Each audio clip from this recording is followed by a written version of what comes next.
Les groupes d'alcooliques anonymes, les AA, sont les premiers groupes qu'on a observés qui ont réuni vraiment des personnes concernées. Ils ont été créés par des personnes touchées par une dépendance à l'alcool.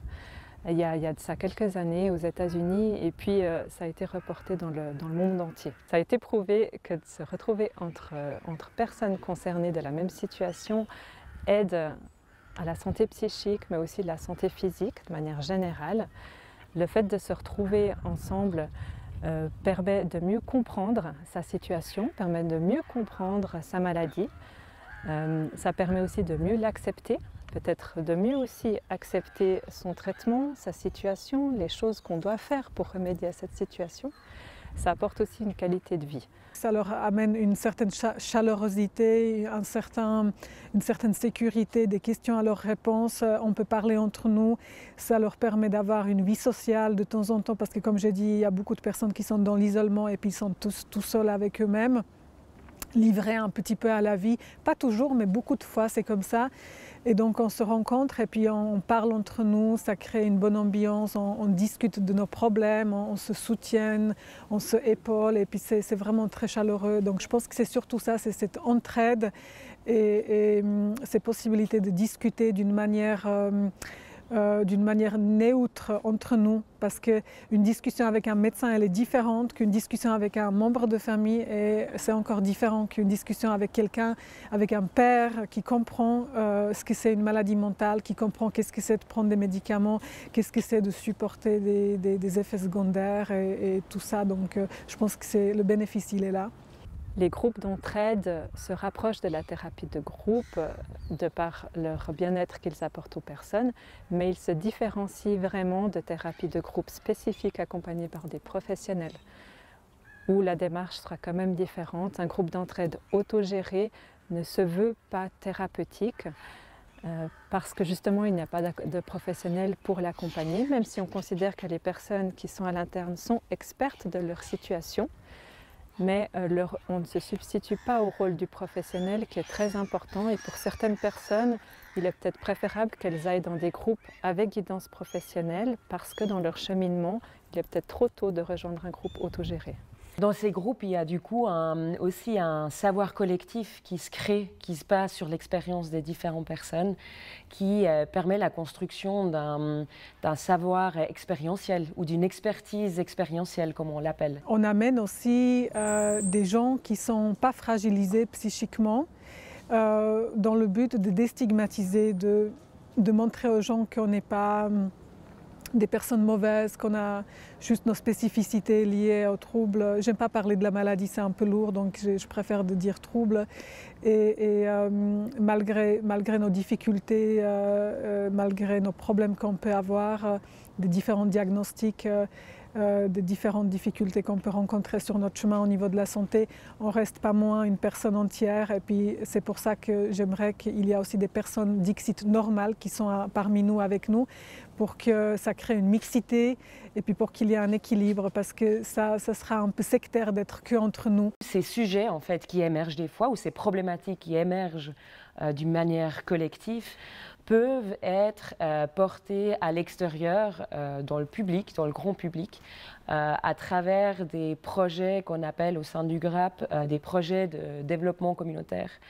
Un des projets ou une des activités qu'on fait, c'est par exemple le congrès, passer à l'action pour faire bouger la mentalité par rapport à la santé mentale.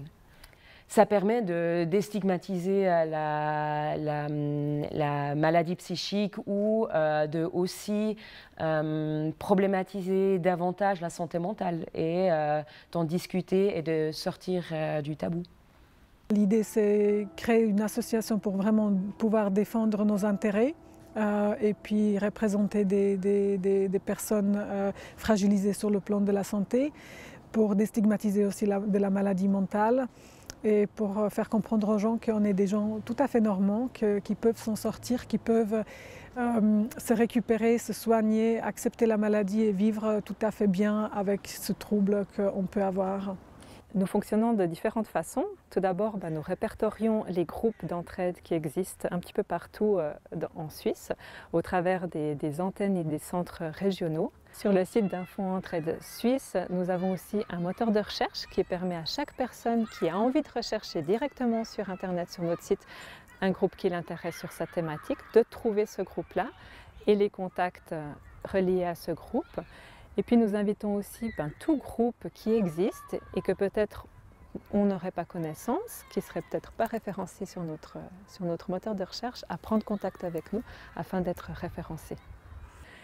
Et puis lorsqu'il n'existe pas de groupe, on propose l'ouverture de nouveaux groupes dans cette thématique spécifique. Notre objectif, c'est d'accompagner le groupe sur les 3 premières séances ou selon le besoin du groupe, de leur donner les compétences, la structure, la base pour que ce soit un groupe solide qui fonctionne et puis de laisser ce groupe vivre de manière autonome. Donc on a des personnes qui prennent contact avec nous pour nous demander je suis concernée par telle thématique, tel sujet dans ma vie, telle maladie, j'aimerais rencontrer d'autres personnes qui vivent la même situation. Est-ce qu'il existe des groupes d'entraide dans ma région sur ce thème-là? Lorsqu'il n'en existe pas, on propose à cette personne de faire la démarche de créer un nouveau groupe d'entraide autogéré. La participation à des groupes de parole, ça peut être un premier pas vers un rétablissement. Et le rétablissement, ça peut être un premier pas vers la guérison pour ceux qui l'entendent, ceux qui peuvent l'imaginer. Parce que guérison, n'est-ce pas, c'est grandiose, mais il y a des cas de guérison spontanée aussi dans les maladies mentales des gens. Faire partie d'un groupe d'entraide peut vraiment faire partie des étapes qui mènent à un rétablissement. Dans un dépliant, il y avait une petite page où c'était marqué que même les crayons cassés peuvent dessiner et peuvent peindre.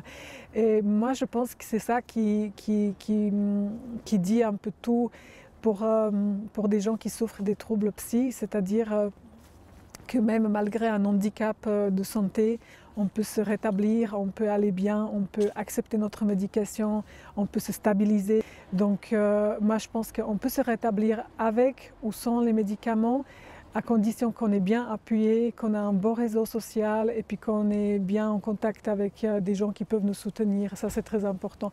Donc moi je dirais que garder l'optimisme par rapport à des meilleurs jours à venir, c'est très important parce que même si on peut passer une mauvaise passe actuellement maintenant, même si on peut être hospitalisé et puis être très très mal, c'est juste quelque chose qui ne va pas rester comme ça. Et puis d'ici quelques temps, la situation sera différente et peut-être meilleure parce que parfois on peut re-shooter, mais cette re-shoot, elle nous permet de comprendre certaines choses et puis améliorer des soins, prendre une médication plus appropriée peut-être et puis faire des modifications dans notre quotidien aussi. Donc moi je pense qu'il ne faut pas s'arrêter sur les négativités, mais il faut garder l'espoir et l'optimisme.